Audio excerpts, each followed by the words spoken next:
A new rectifier, ma'am, and she'll be like new. I'm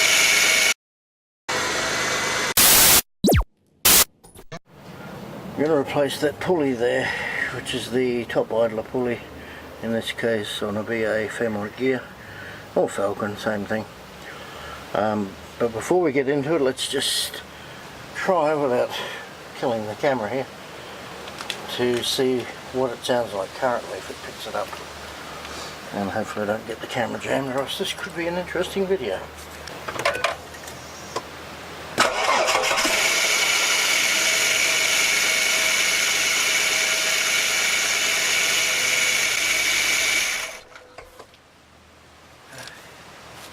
Okay, good, the camera survived. Okay, so now, why are we doing this? Just let me make this brief. I don't want you to sit through too much footage because I know it irritates me. The top pulley on here, I'll tell you why it's important to replace if it gets noisy. I used to have an old EA Fairmont, good old Henry, and let it go too long not replacing it, and one day I just made it to work and the whole thing collapsed, which meant of course I lost power steering and everything else. So I don't want that to happen again. I've bought this new replacement bearing, which I'll just go and get. So I'm going to replace it with this, which I got off eBay, for one thing because it's getting harder to find an actual Ford spare parts dealer now. So there you go,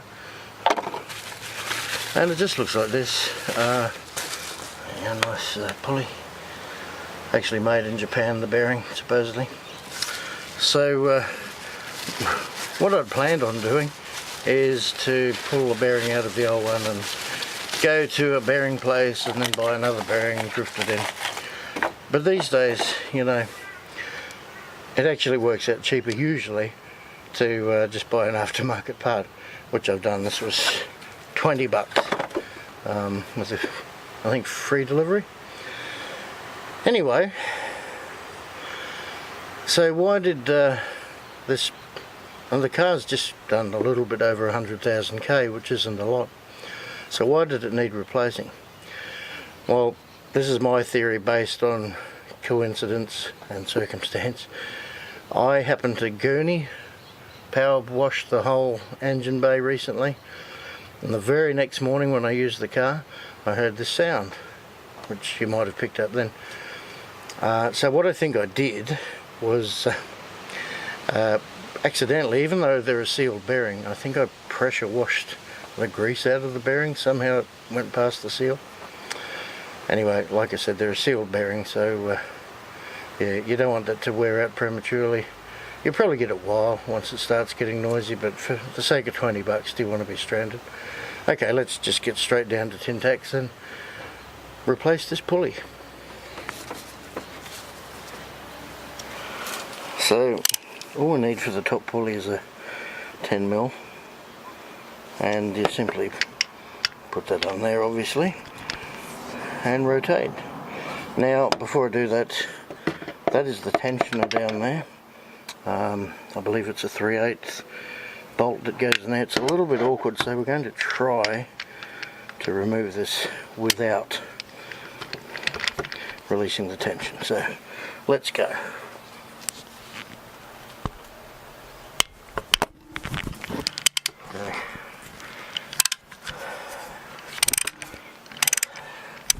Okay, pretty easy so far.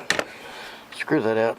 Oh, my hands are a little weak because I had a carpal tunnel operation.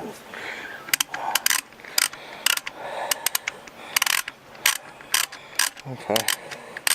Now the one thing I know is that you need to keep the little centre part that'll come out of here.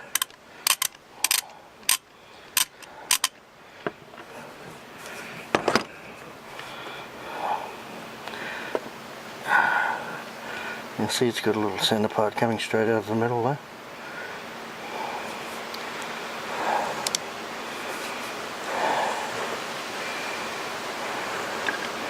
Right, so the bolt's out there. See that centre part there? You've got to take that off. So there's a little washer there. Just pull him off, don't lose him. And that little centre part there. Actually, you know, there's another way you could do that. Put the bearing over it, I guess. Let's just push this part out. That's better. Okay, take the... Whoa, no, we lost it. Right, so you got the bolt. This cup there, that on the outside, and this little fella, which is a plastic spacer of sorts. So put them all aside, don't lose them, and don't get the order mixed up. Okay, so get the bearing out.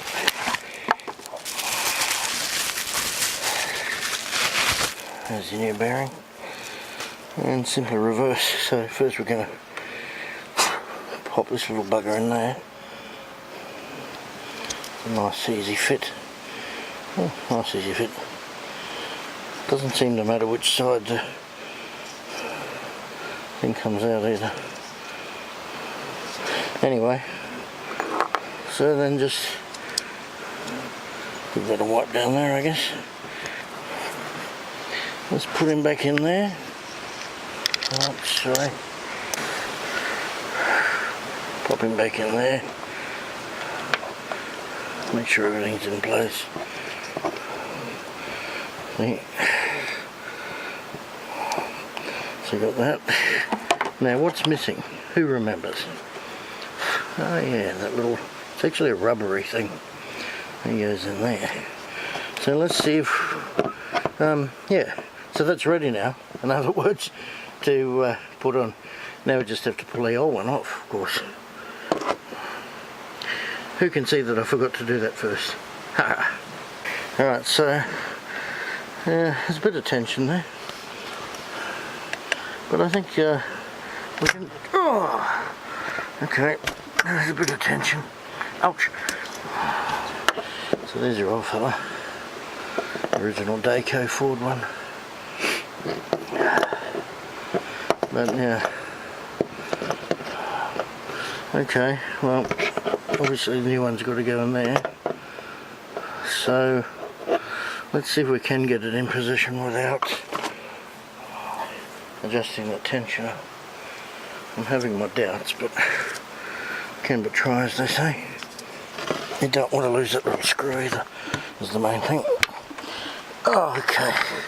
I'm not sure this will be achievable.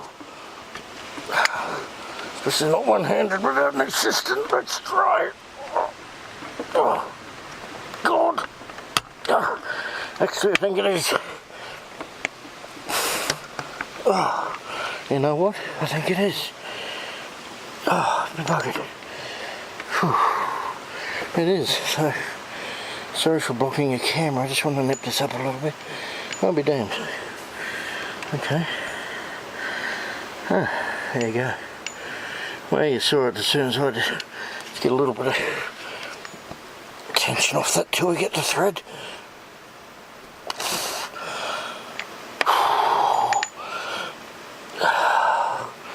Let's nip him up a bit first. Let's change camera angle actually. Okay, that might be a little bit more pleasing angle for you. So back to where we continued off. You ever done something stupid in your life? I know I have.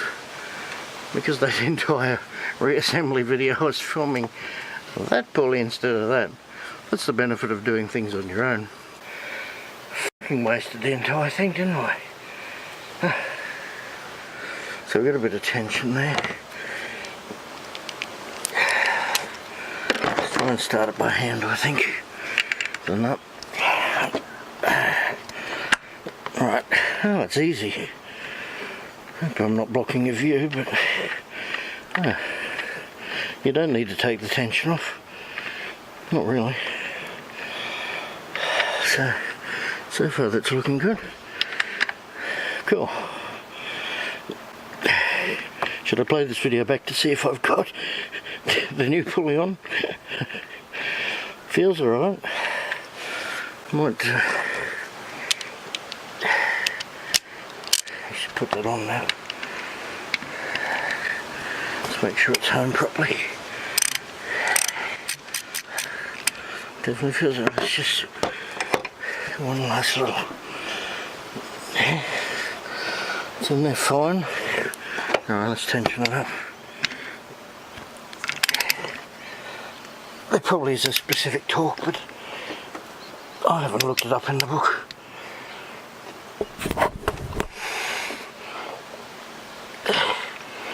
I will double check that later, and if there is a specific tension I'll put that up there, but tight is generally a good rule without being crazy. Seems alright. Now, I'm pretty sure I didn't drop anything, and all seems okay tension wise, so I think it's seated in there. I'll just nip it up just a little bit more. Alright, let's reposition the camera and go back to, you know what? Anyway, so there's the new pulley on. I'm not going to take it off just to reshoot the video. So I guess anyway, you would have got the concept of what's going on. They went straight on. Here's the old pulley. Remember, we took a plastic bit out of there, which I hope I filmed, and we put it in the new one. And there's your old pulley versus the new one. Yeah, same, make sure it's got the groove there. That's all good. There you have it. So, all seems good with tension there, and it seems like it's all sitting on. So let's just see if there's any difference in sound.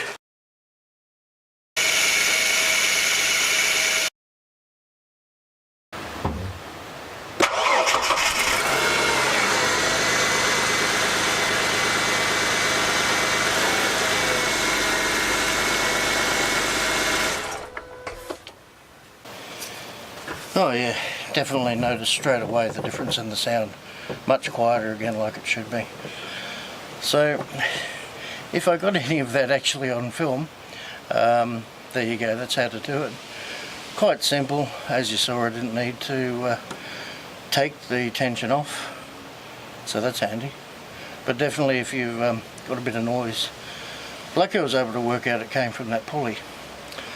But I knew it was coincidentally after I'd pressure washed things. So when you're doing that, if you're doing that, don't do it near pulleys, or certainly not near the centre, because apparently that water can get in quite a way. Alright, thanks for watching. Have a look at my other videos, subscribe, etc. and have a good day. And I'm quite pleased with how quiet that is now. Okay, see ya.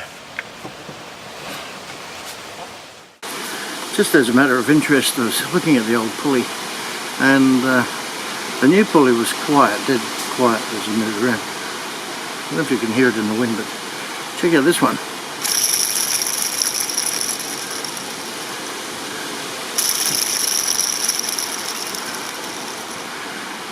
Definitely where the noise came from. See ya.